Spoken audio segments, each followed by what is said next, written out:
What's up everybody? Welcome back to Bikes Online. My name is Jared and today we're going to be comparing two of the hottest enduro bikes on the market, the brand new Polygon Collosus N9 as well as the Marin Alpine Trail XR. We're going to be looking at the bikes in three different categories. The first is going to be value and spec, the second is going to be how they look, and then the third is going to be, of course, how they ride. So let's get into it.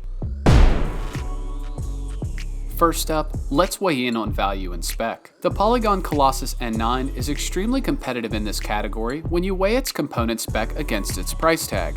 The N9 has a Fox Performance 38 fork, a Float X2 Performance Elite rear shock, Shimano XT shifting, SRAM Kodar brakes, and it even features high engagement Shimano XT hubs, whereas many bikes today come with no-name hubs. In comparison, the Marin Alpine Trail XR has a similar spec, but its retail price is a bit more. The Alpine Trail XR has a RockShox Lyric Ultimate fork, a RockShox Super Deluxe Ultimate coil rear shock, a hybrid of Shimano SLX and XT shifting, Shimano MT420 two-finger brakes, and a set of entry-level Shimano MTB hubs. It's apparent that the primary focus of this bike is on the top-shelf suspension components as opposed to providing a more balanced spec sheet. If you're looking for a bike that gives you balanced bang for your buck, the N9 takes the lead here. However, there's no denying that both bikes pose a great value when compared to other bikes on the market. Chalk 1 point up for the Polygon Collosus N9. Next, let's talk about how these bikes look. Although this topic is less critical, I think we can all agree it's worth mentioning. If you look cool, you'll feel good. If you feel good, you'll enjoy your ride more. Now, of course, this is a subjective category. So in an effort to get the best possible data, I conducted a poll on Instagram. Here are the results. With a sample size of over 100 participants, the Alpine Trail XR took the win, accounting for 56% of votes, leaving the remaining 44% of votes cast in the way of the Collosus N9. According to this data, we can conclude that both bikes are certified lookers, with most folks favoring the flashy appearance of the Alpine Trail XR. As we know, beauty is in the eye of the beholder, so I'd say you can't go wrong here with either bike. But let's put 1 point on the board for the Alpine Trail XR. For our last category, let's talk about how these bikes ride. Both the Polygon Collosus N9 and the Marin Alpine Trail XR are designed for aggressive trail to enduro riding, and neither of the bikes disappoint. I've been riding both bikes for a few months now, and here are some of my observations. The N9 has a slack head angle and a long wheelbase, which makes it incredibly stable in descents. It also has a low center of gravity, which gives it excellent cornering ability.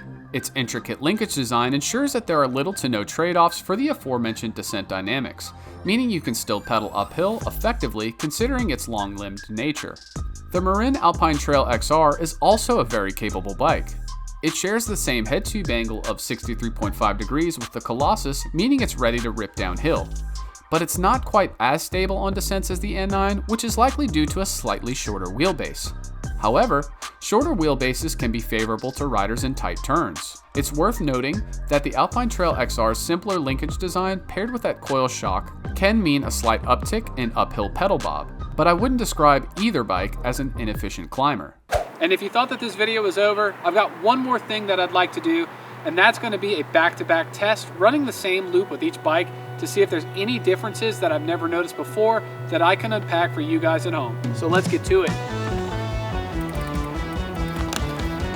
All right, so here we go. We're going to do the climb and descent of Train, starting off on the Marin Alpine Trail XR.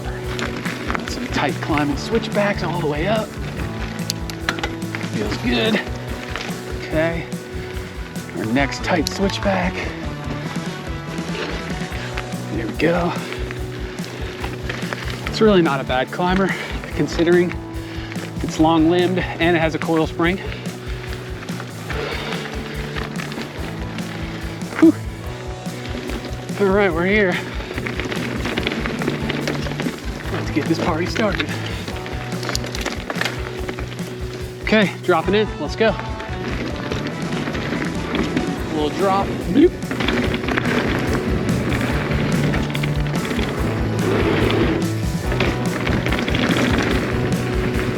Feels good so far. I've always liked this bike. We get along just fine. Probably get a little airtime on this bridge. Whoop. Oh yeah.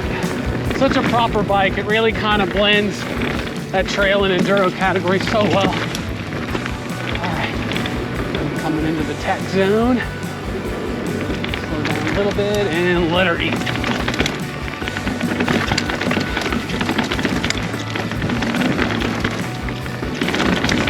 Very nice.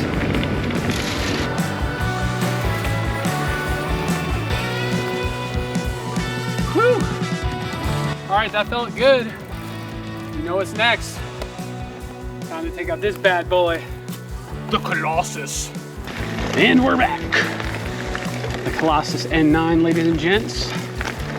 Pedaling up to Train. See the difference on these tight switchback climbs.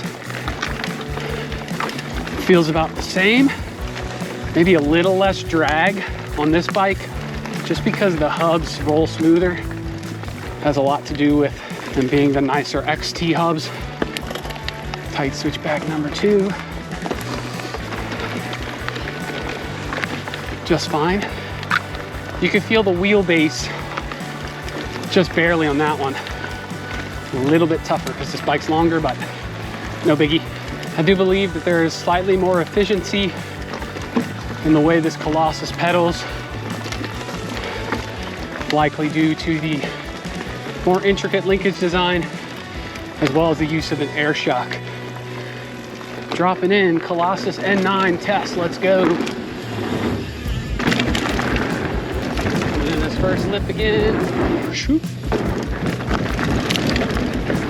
Man, this thing's smooth.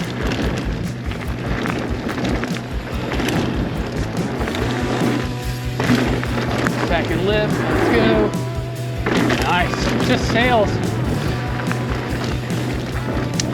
Coming into the rocks.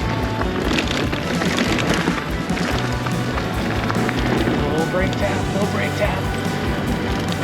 And let her eat.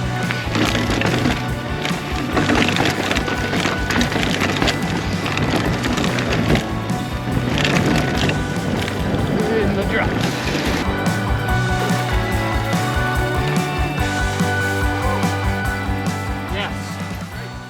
So good. Now that we've done both bikes back to back, to be honest, I'm splitting hairs here. Both bikes are fantastic. However, I do give the competitive edge to the new Colossus N9. Again, that is likely due to its brand new proprietary linkage design that keeps it super efficient in the climbs, but super supple going down. So that means one more point for the Polygon Collosus N9, and our tie is broken. We have a winner. And there you have it, folks, a head-to-head comparison of the Polygon Collosus N9 and the Marin Alpine Trail XR. Now, both of these bikes are excellent options, so if you have the opportunity to ride either of the two, I highly recommend that you do so. If you like this new head-to-head format, make sure to smash that like button and drop a comment below to let us know. As always, make sure to subscribe to Bikes Online for more mountain biking related content just like this. My name is Jared, and I'll see you in the next one.